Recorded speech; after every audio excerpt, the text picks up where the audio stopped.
So hello guys, today it is again severe thunderstorm watch in Regina, and it is the last one in Regina.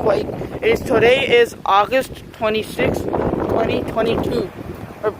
Remember guys, at last time when we told you 11 months ago, at August 31, 2021, we told you that the hail was coming. I think so. The hail is gonna come too, but the clouds are not out today, but they are looking dangerous. The clouds are white and they're not grayish or black, but they are looking some sort of coming down and looking dangerous. So I would rather say that it would be saying so. And also, this cloud you can see is coming down. So what does supposed to that mean? It is a tornado.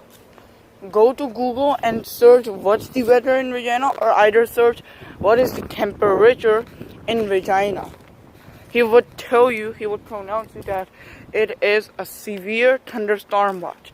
Maybe they could also change from severe thunderstorm watch to severe thunderstorm warning, because it is likely to happen in Regina. Now it's gonna be happening watch versus warning. And also, you can see this. So bye guys.